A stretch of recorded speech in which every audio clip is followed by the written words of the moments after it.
pure ideal. Well, I just read that it's got the 2 sheets of paper there, which is just for a little exercise. These are the front covers of a journal article. You know, I mean, one could read the whole article because that would be crazy, but it's just for help with referencing.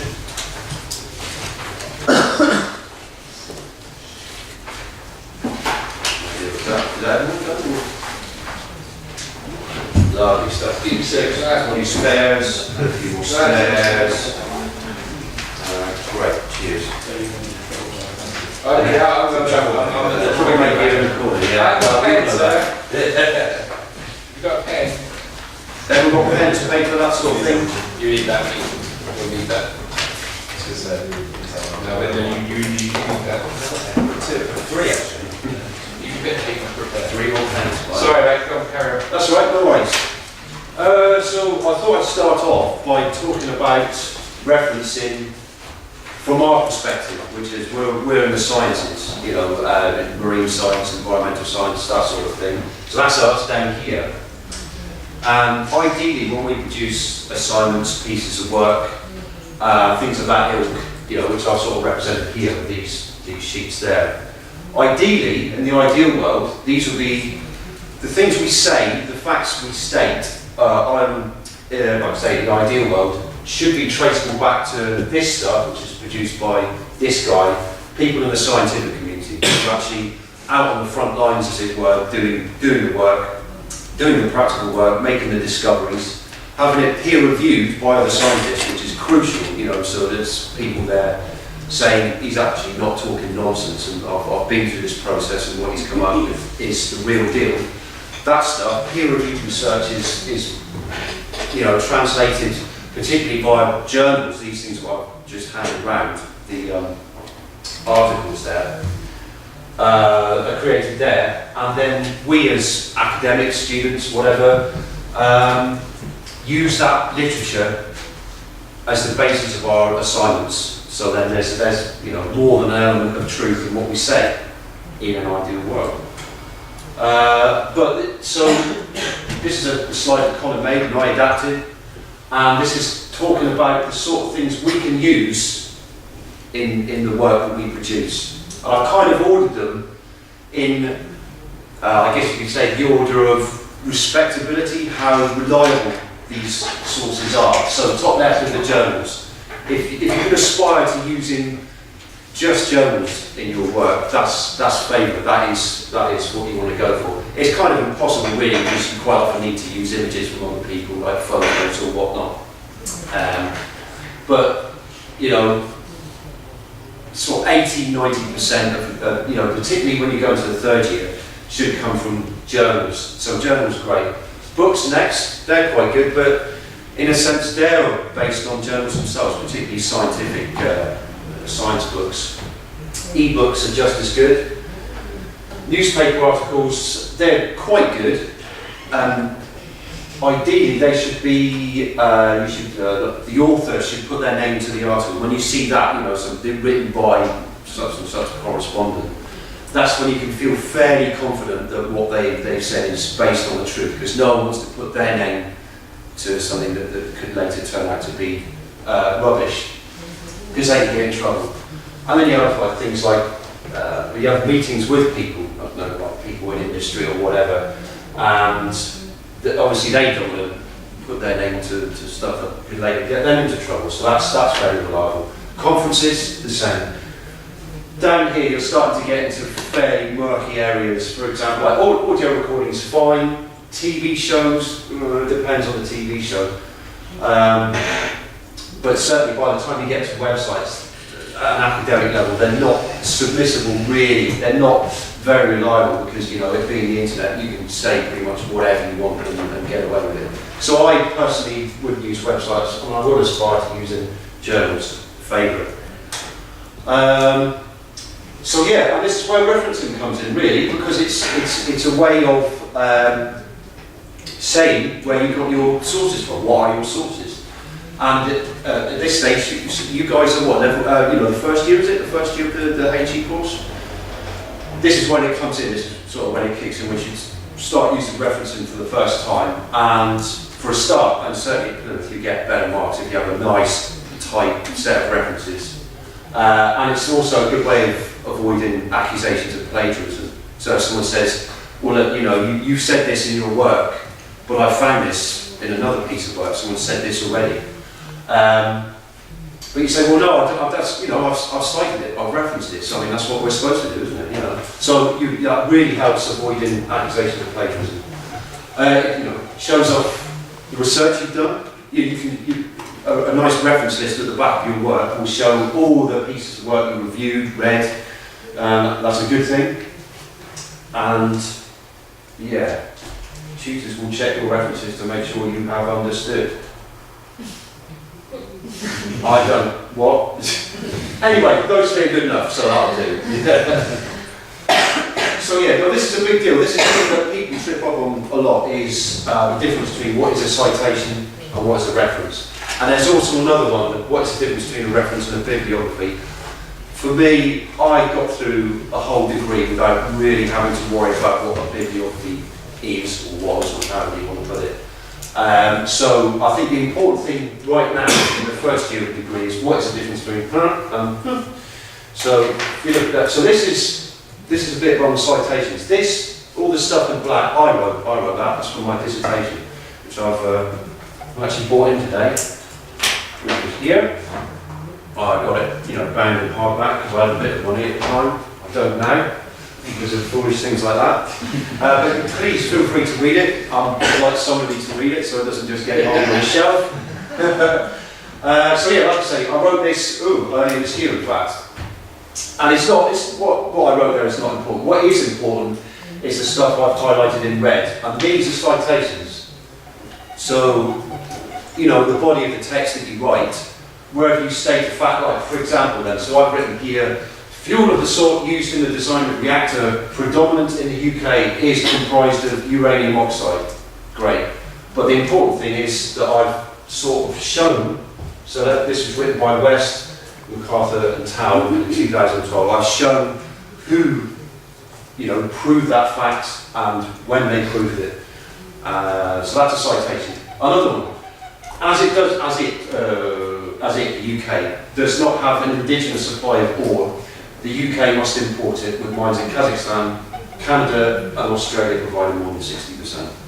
And again, that's the fact I got from Stanford and as a painting, and they proved that in 2011. So that's the key thing, really, is these little points in the text that show precisely where you got the information from. There is a little stylistic thing in citations, that sometimes you have it all in brackets, and sometimes you have the name of the author, and then the year in brackets, and that just depends on how you're working that fact into the text. I mean, so I'm actually here, I'm referring to Lenson provides a breakdown of the techniques used for uranium extraction in figure 1.1. But, so all I'm trying to show here is that there I'm referring directly to the author, and here I'm referring indirectly to the author. Does that make sense? I hope so. So this now is a reference. This is the difference. And where you find references is at the back of whatever piece of work you're producing. So whereas citations are dotted all the way through the work that you produce, and it's, you know, it's kind of scary if you don't see them because you're wondering where those facts are coming from. The reference list is at the back of the work, and for each and every citation you need to have a reference. So this will be a long, you know, depends on a dissertation, it could be 80 references more, you know. And this is what a reference looks like. So, for example, here, this piece of work, there's a certain format to it, and it usually goes, certainly the format we use, goes the authors, the year, the title of the, like, if it's a journal article, they're slightly different depending on the type of medium that you're referencing. But for a journal article, i.e. the best sort, the one you should aspire to use, goes in this format. So, like I say, author, year, title of the piece. So they usually have massive, ponderous names like mapping the evolution of density in 3D of thermally oxidized graphite for nuclear applications. So, you know, light bedtime reading. That's the name of the journal. So that's an article. That's an article title. This is the journal, like a magazine. If you think of it like a magazine, you'll follow on. You know, the journal number, like the edition, and the pages in which it's found. So, and yeah, the difference being again, citations in text, the reference list right at the back of the back of the journal. And yeah, so certainly Falmouth Marine School and Plymouth have chosen this formal style for referencing called the Harvard system, which you may have heard about before. And even within that sort of formal style, there's lots of them. There's also stuff like Chicago. What else is there? PAH or something like that. Maybe, you know, but that doesn't matter. Here, the only one we're concerned about is the Harvard system. And although there are lots of other formats you can use that are available to use, there are sort of variances even within the Harvard system, depending on which source you go to you know, work out how to do it. But here, this is our Bible, and there's like half a dozen of these in the Learning Centre. And if there's any sort of concerns over referencing, just go to this, and this will sort you out. This is like your go-to book. And this sentence here, I nicked that so I could get done for plagiarism from a professor of mine at Plymouth University. And the point being, so you know, whichever system you use, consistency is the key. You know, so if you have one where the title of the journal will be in italics, it's got to be in italics all the way through the reference list. That's what they're keen on. You know, little things like that. So basically, use this and then keep it consistent all the way through your reference list, and you won't go far wrong. So I was hoping to do an exercise to, you know, sort of break it into referencing that. And you probably recognise this from the printouts you've got. So if you could find the how to ensure greenhouse gas emission reductions piece, and if you could have a go at writing a reference for it. And I've put the format here, which I've just about managed to squeeze onto the bottom of the screen, which is a good thing. So if you try and use this format with the author first, the surname, and then the initials in brackets, not in brackets, just the initials, the year in brackets, and so you can read that. You don't need me to read it out. So if you take a few minutes just to try and reference that would be a good thing. And you'll probably get it wrong, but that's fine, because it takes a few goes to get it just so, you know.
Chosen journal articles with shorter titles, really, but they don't really make them, you know.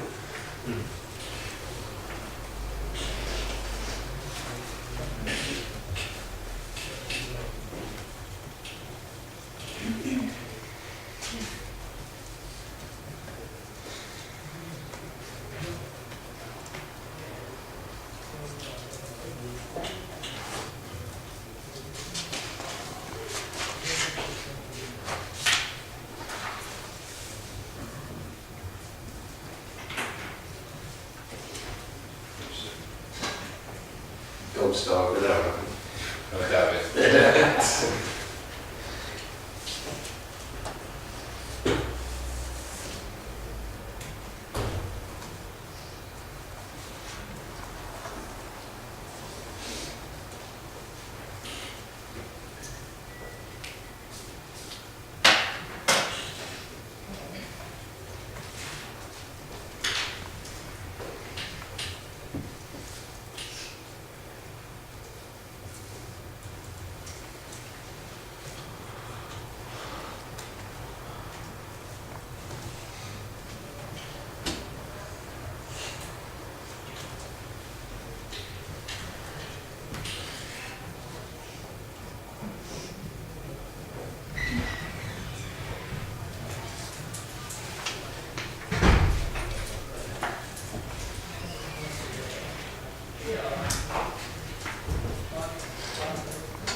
be pages for standing here. Yeah, already have. Yeah.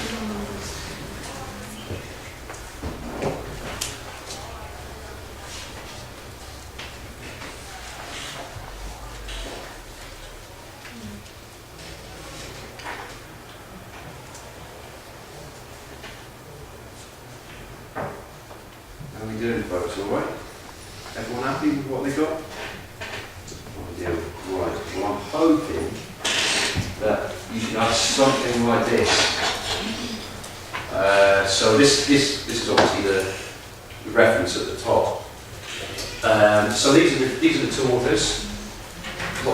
Why did I choose a journal with names like this? Soy Macalio, and Capone. And so there they are there, that's it sort of formatted in the Harvard style, the surname first, then the initial, and surname first, then the initial. And then the year in brackets, which is year of publications there, you can probably see at the top in nice small writing, so it probably throws you off. And then, you know, this huge ponderous name of the journal article there. And the name of the journal itself is Biomass and Bioenergy. And I do apologise if I threw you off with Science Direct there. That's actually the website that the journal came from. Easy one to fall into. And then the issue number is there, number 35, and the pages are there. You might notice this thing as well, the page numbers are sort of prefixed with this PP thing. Which I think means pages plural, but it doesn't matter as long as it's got the double P there. You're laughing, you're in business. So, like I say, I apologise if the Science Direct thing threw you off, but that's just, you know, one of the pitfalls of the job, sadly. And so you'd be delighted to hear that I came up with another one for you. That's why there's two sheets, and you love it. You love it. So, if you don't mind having a go again, please. This one, you should know you should feel a bit more comfortable now about where to get the information from. And yes, if you could do that one, that would be awesome.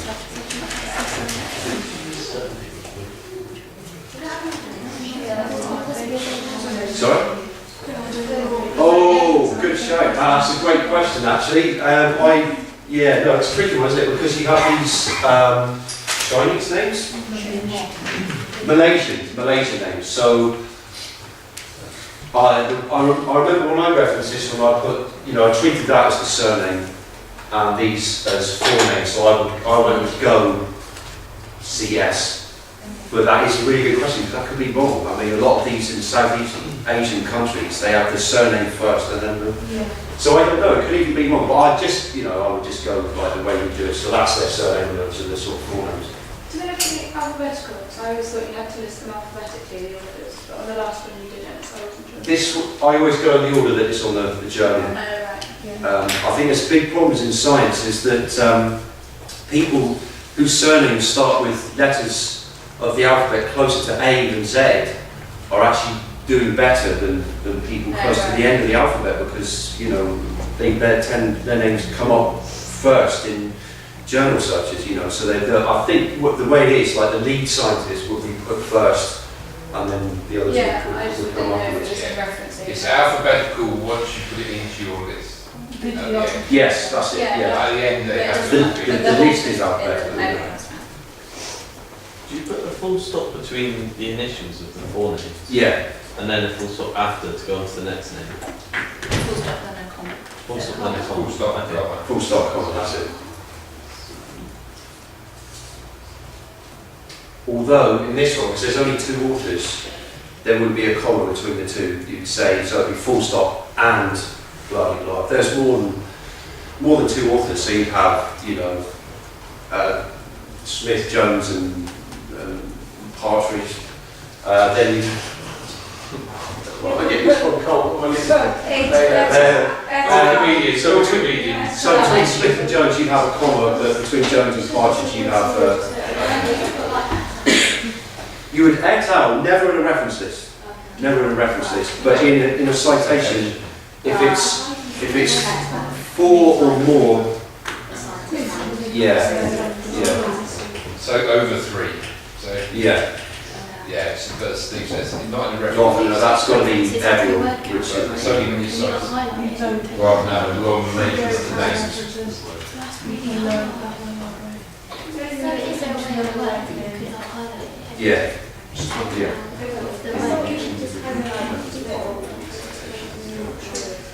Yeah, I think they would call that the numeric system, where you put like those sort of superscript.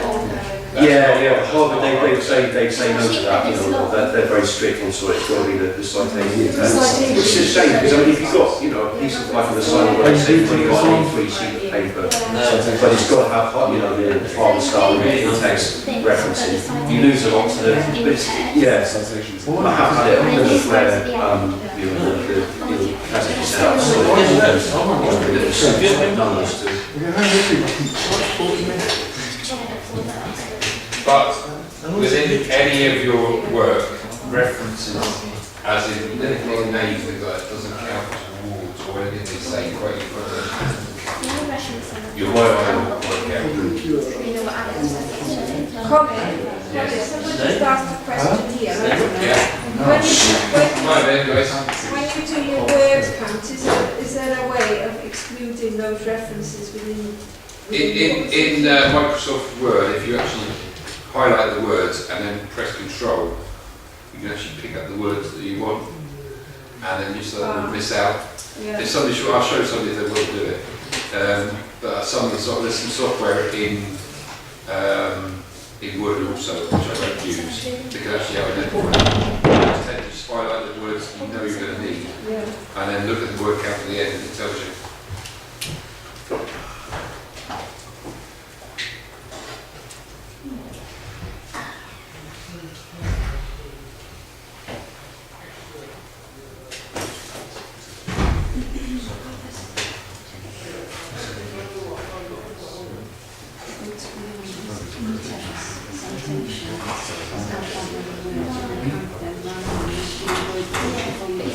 Put these in on the board.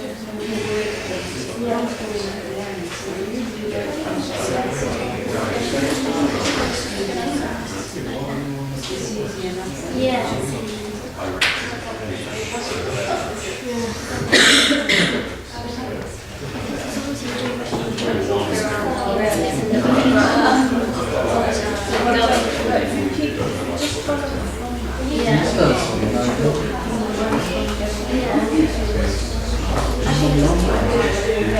Now we've got the like.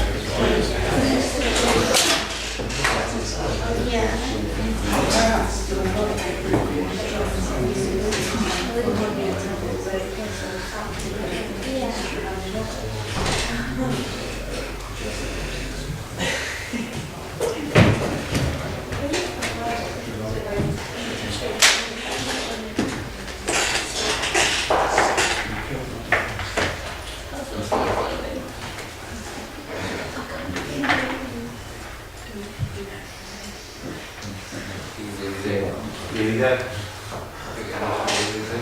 Yeah. Everyone happy? Good stuff. Here's the answer. There we go. So the answer should look a little something like that. And there is a little bit of confusion actually about the, the order of the names, given that these are from Southeast Asia. But I got away with this, I handed this in an asylum. I didn't get in trouble for it, so I'm assuming that that's basically right. So again, the names there, sort of formatted, surname first, initials, and then the year, which comes from there, is 2011. And the huge ponderous names there, this is the title of the article, not the journal. And then the title of the journal is there, Renewables and Sustainable Energy Reviews. Number 15. And the page numbers are there with the sort of double P going on. Hopefully people are starting to get the gist of it, and what you've written is vaguely like this. I mean, if not, there's always the book to go back to and sort of get the gist. Excuse me, sir, before you move on. Hector might have a question. Look at your first one, Hector. Yeah, what else have you got that Stephen got? Dare Alexa, And what else? the website. It was available. Hector wrote available apps Yeah. for online devices, online journal. I had to look at that in the Cite and Write book when I was coming up with all this this jazz, and it did have a different format for what they called e-journals, for journals you've got off the net, and for journals that are in print.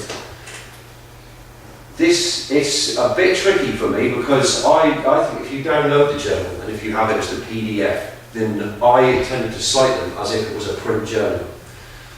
And I got away with it. You know, I finished the degree, no one sort of said, "Here, where'd you get this journal from? You can only get that online," sort of thing. So I think, and this is getting to the point now where it's almost a matter of opinion. I mean, you could do this whole business of when you access the journal and available apps, you put the URL of the website you get it from. Up to you. I mean, I think you can get away with not doing it, but most online resources you would need to put, and again this is all covered in the book, most online resources you need to put this caveat about where you got it from and when you did it, and that would be all covered in the book. Really today I focused on journal articles because, like I say, that is the gold standard for the truth, really. You know, there's a few dodgy ones to get through. I was reading about the other day, which is quite distressing. But this is the only material that is rigorously peer-reviewed and is taken as the highest standard you can get in scientific literature. So journals. Yeah, but you're bound to use online resources, and the format for that is all covered in the book. And I just, I was going to say, would we be penalised for using a website and journal entries, or would we get extra anything for just using journal entries? Or I don't think is it good to get a range of different? I think when it comes to the point scoring and that sort of thing, it's a matter of more about being penalised. Exactly, it's more about being penalised than getting more points. That's it. It's like how many faults have you made in terms of that sort of thing. So as long as it's mostly journals, as long as I would be going for like 80-90%. Or Wikipedia, that is you probably heard this already, but referencing Wikipedia is just by all means use it to sort of give yourself a rough familiarity with the subject. But by the time you're writing up your final piece, all Wikipedia things have got to be gone. Put that there. That's private. I've been referencing like these couple of science we've done in the past. There's quite a lot of websites which are have a lot of journals on and stuff, but you have to sign up to them, and occasionally you have to pay a little bit to watch them. Look at Yeah. Would it be worth signing up to one of these kind of websites? No, because I don't know. And this, if you've got a lot of access. I don't know if Colin's done this with you yet, but there's We touched upon it. touched upon it with because Falmouth Green School and Cornwall College are affiliated with Plymouth. You get access to the journals that Plymouth University students get access to, and it's a lot, particularly through Science Direct. It's a bit of a tricky one because Science Direct is kind of like the Google of journals. But in the same way that Google isn't the only search engine, Science Direct isn't the only search engine of journals, if you know what I mean. So it's a bit naughty for me to say, oh, you should really use Science Direct is brilliant, you should ignore everything else, because there are other publishing houses. Science Direct is kind of like the internet shop front of Elsevier, who are like the publishing house of a whole bunch of journals, but not all journals. So if you just use Science Direct, you're running the risk of just using Elsevier's work, which is a lot, and it's great, but it's not all the scientific work out there.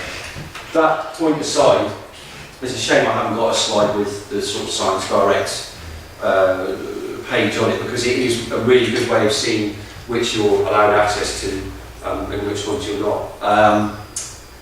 I should imagine that Colin will be doing, that sort of stuff. We will be in the next week or so. Directly, which is essential, because it's the sooner you can do that, the better. Getting used to getting journals off the internet, the better, really. Wean yourself off of dodgy websites. Google Scholar is intricately good. Yeah. But again, this is better again. Yeah. Google Scholar will pick up a lot of different journals that are free published, but you're better off going through a university website, because they basically been rubber stamped by the university. So, you know, these providers are the gold standard. Plymouth is a pain in the backside. It can take some time for you to get used to, but when you get used to it, it really does. It's really useful stuff. Yeah. And I plan to ask for a show of hands at this point. Who thinks referencing is a pain in the ass? Yeah. And it is a pain in the ass, but I'm hoping to sort of introduce a few bits and bobs that make this less painful. It will never be fun, but it can be less painful. You See what I could mean? use ref words, couldn't you, as well? Sorry? Ref words. RefWorks. There's a few sort of toys. It's an online thing. RefWorks. Ref words. RefWorks. Yeah. I've got a few in a minute. Yeah. A point I wanted to make is that, I mean, it's almost obvious, but... What would you expect? Sorry. No, that's right. Oh. So, actually just asked me something I was going to carry on with. It was just, actually just asked me, do you have to or not, put in the data available, or is it online? The best clue is to actually ask your lecturer what they prefer. So you go to them and say, what, would you want me, if I found an online journal, would you want me to put the URL in? If not, then you leave it out. But first of all, just try and gauge where they are. After your first couple of assignments, you'll know how they start marking referencing, and you will actually be able to adjust yourself to them. Okay, so not everybody, not all of us mark the same way. There's little foibles within everything. It's just one of the things in education. Harvard can be interpreted in lots of different ways. Which is annoying. Yeah, it is. It is annoying.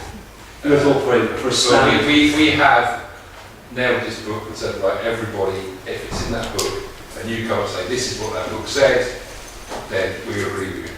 Power grade study skills, cite them right. Yeah. It's So good. we come to a couple of agreement. If you come to it and you have a query and say, well, cite it right, said do it this way, you show us the evidence, then we will actually go with that. Right? So that's a definitive answer. The Bible. Yeah. The Bible. And obviously, as you're working through an assignment or even the dissertation, getting up to that point, it makes sense to be managing your references and your citations as you go. I mean, the worst thing you can do is write the whole piece and think, I suppose I ought to go back and do the citations down and the references. It's just, you'd have forgotten which citation goes with each fact. I have a spreadsheet. I have a spreadsheet Painful. that will probably help that. Or, Carl, if I may, Yeah, or even that. or even this. So some of you, I think you mentioned Neil's toolbox for working with references. For me, personally, I didn't get on with Neil's toolbox. And there are a few, I say a few, there's lots of things on the internet that are brilliant for managing reference lists. I use EndNote, but is it Anthony Lewis, one of my professors at Plymouth, hated EndNote. I used EndNote, to be honest, because I recognised it from somewhere else. I recognised the name, which is a pretty crap reason for using something, really. There's loads and loads and loads of reference managers out there. So you have your EndNotes, Mendeley, Zotero, Circulate. I mean, these are all just words to me, because I never check them out, which is perhaps to my discredit.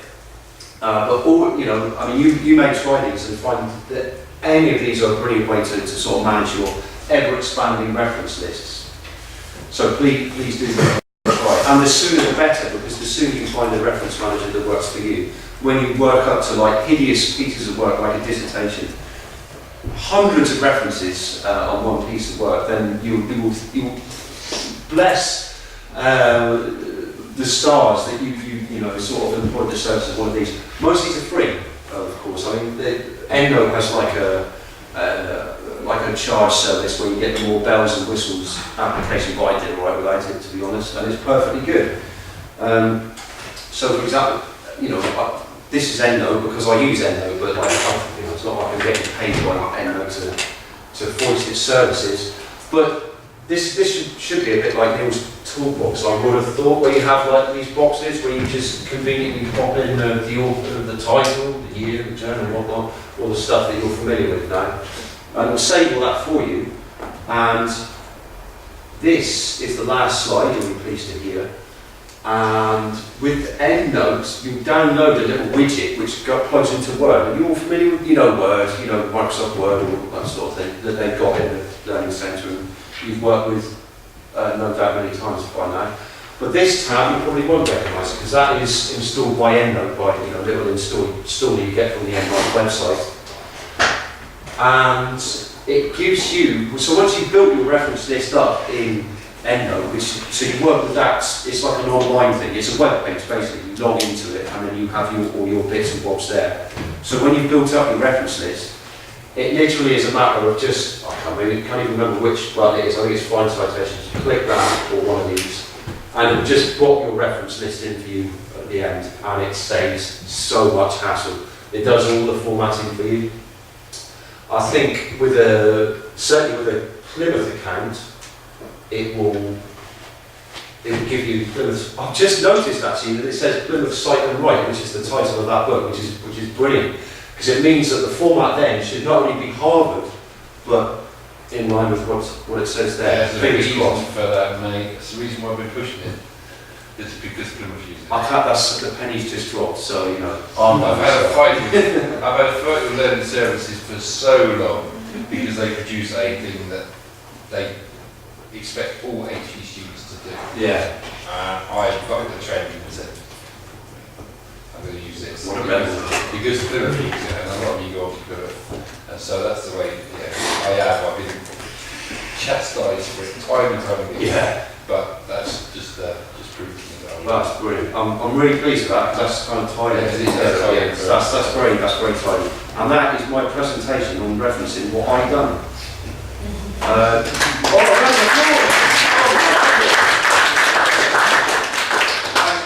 Cheers. Questions now, guys. Yeah, This is the time Q&A. Yeah.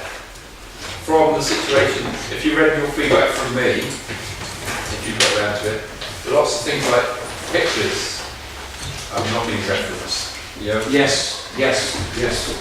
Pictures have not been referenced. And this is just, I've got to go on about this a bit more because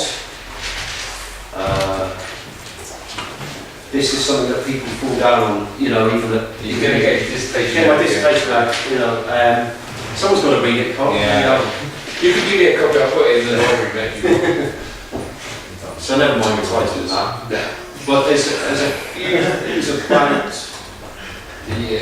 And this is less about referencing and more about how to format an assignment. But say, for example, here, a figure, which is just, a pie chart, as you can see. There's a citation there. But the important thing is when you title a figure, is that it goes below the figure. So this could be anything. It could be a picture of the church on Killigrew Street or whatever. Diagrams, pictures, that sort of thing. The title goes below the picture. Yeah, can I just show? As Steve now in this little bit up here, you can see that he's referenced it within his work, so he's talked about it, so then it's actually got somewhere to look at.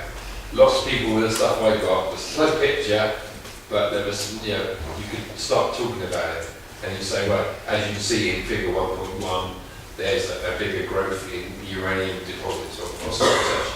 So it becomes something it involves within your work and your piece. Sorry to say, Karen. No, that's fine, no, that's good, because I'm not entirely sure what the problems are. Yeah, that's with tables and things like that. It was a major area. Tables and figures. Yeah. And this is the thing, this is the other thing. Tables are the exceptions to the rule, because for some reason, the titles of tables go at the top with the reference, citation rather. So, and then there's in the main body of text, so long as it links into, the table actually links into the text. That's the thing I think the trap a lot of people fall into is they find a beautiful piece of information and they pop it in, but there's no reference to it in the text, so the reader doesn't really understand why it's there. They can see it says something, but quite how it's being used, the information in it is being used is not entirely sure. So so that's figures below, that's tables above, and then the other one I wanted to show is a graph. We've got some graphs in, might be easy. You heard about it, Yeah, was it a graph? that was a graph, the pie chart, mate. Yeah, I guess so. I've got like a graph. Pictures, just pictures, your own pictures. Pictures galore, look at that. I won't bore you with them. Your own pictures, can you show how you did your own pictures? I did my own. Ah, yeah, that's a good point. No, They all combine their actual drawings and they none of them reference their own drawings. oh, of course. So that's what you can go into that. Yeah. And it is a nuisance that you do have to reference and cite your own drawings, because otherwise, it may seem obvious to you that, well, I drew this, anyone can see that, but apparently not, and, so you have to put yourself in, that's my surname. Knew I did it this year, so up-to-date stuff, Cutting edge. Relevant. Yeah. So there's loads of very self-important references to myself in the reference list at the end, and it's it's a nuisance. But for me, for all my drawings, I just use one reference. So even though there's a citation, you can. And like I say, I've got away with it. Some lecturers might be a bit snippy about it. They might say for each piece of work, each illustration that you produce, you have to have a reference for it. But I say, if it was me, I'd say no. I came up with a funny way of getting around it. If I can find it, my name should be there. I am. There I am. Numerous images of poor symmetry and related subjects. So you can drag it a bit. And as you can see, like the format is slightly different to a journal article. Most of which these are to my credit. And that is. Any questions about that? So Did you not stick it in a table of content? Table of contents. Or a content reference list or tables. Most of the time we have a reference list for books and journals, one for tables and one for figures. Ah, right. Yeah, so that's the some people, that's the way I tend to like it. So you have your A to B or A to Z on your references. Yeah. Then you do a separate of table and a list of images or Figures. Yeah. again, but that's tends the way I like to have them separated, because then you can identify with that. That's in the book. Yeah. Where if you know where stuff. Yeah. Go on. And a number of references, just when you have the number in text. Oh, we were talking about the little superscript numbers. Yes, that's not hard. Yeah. I think they call that the numeric system. Yeah. It's again, there are assignments out. If he's asking for it. Sorry guys, wait a minute. It's very brief on this. Right. In a situation, thanks for just saying, Alex has asked for a numbered reference system. If it happens that they ask for it, then that's what you have to deliver. But I'm not sure if Alex is up with, because she's, a member of the team who comes in now and again. She may not be realised that we actually got. It's because it's in the private. Right. There's the reason why it's A5. It's small. Yeah. It needs to be compact. But it is the exception to the rule. Yeah, that's the thing. So by default, Harvard, unless told otherwise. Yeah. It's also like, as we were talking about first person and third person, some people still in their assignment with me said, I am going to look at this. That's a big one. Unless you get asked to do it. Which in both of my assignments for PhD, you will be asked because you're going to be talking about yourselves. Okay, so you're going to definitely talk about yourself, so you will be in the first person. But everything else needs to be in the third person. Okay? But again, there are exceptions to every one of the rules. And you need to find out and clarify who, so whoever said this, you say to them, right, do you want it Harvard? Do you want this? What kind of system would you like? And you'll get used to actually how people work. It'll probably be on the assignment brief as well. It's like a full reference list in the Harvard style or something like that. So there's no ambiguity there. Any more questions? Oh, sorry, I need eyes and stuff. What course did you do? I did the environmental science course. Yeah, but just the third year. So I did his Yeah. for 2 years and then finished off as the environmental science course. Oh, cool. Yeah. And would you recommend it? It was all right. I mean, it wasn't wasn't as friendly as the Marine School. It was a bit of a shock to the system, like the sheer scale of the place, and it is a bit impersonal. But it works, you know, I got my degree at the end, you know. But these were the best 2 years, I thought. When you did your PESD module, Yes. Was it as good as yours, Colin? I don't know. I want I to don't know. know. No, I was interested to know how you, because it was pre-me, Yeah. and it was before I made the degree. But Flexible socials and whatnot. where did you go with your planning for your future? Because this lot are going to make their decisions before they even get into the second year now, Oh. hopefully. Oh, that's a bit harsh, isn't it? Well, because a lot of the people actually just fall into it, don't they? Yeah. When they turn to it and say UCAS, this is good, you've got to apply for UCAS. It's just in case, cool, we've got what we've got to do. Yeah. We are actually going to preempt that. It was a bit of a tricky situation when you had different courses to pick from, or did you decide you were going to do that straight away? Well, for me, I was all right because I knew I was going to do environmental science before I did the access course even, which is sort of like A-level equivalent before the degree, you know. Thank you, you should tick my box there. That's all right, because planning, this is what that's what I'm getting at. Yeah. So you knew you had a plan in your mind. I had a when you plan. started, I had a plan. even on a foundation degree. Yeah. Great. That's what I'm trying to. That's what I really. But I didn't know I was going to be doing this. No, I know this is it. But both me and you fell into this. I looked in and wondering and thought, what shit am I going to do now? Yeah. And I knew got planning, and that's the reason why I ended up in teaching. But this lot, by the end of the first year, will know where they're going to be going and what they're going to be doing. Or they will be their answers. So yeah, I had from the feedback from the Fox the other day, a lot of people said, I don't know what I'm going to be doing. Yeah. By the end of this year, you will have probably a very, very firm idea of where you will be going. Because you don't want to be like me and Steve end up teaching. No, God, save yourselves. Save yourselves, seriously. Okay, so is there any more questions, ladies and gentlemen? No.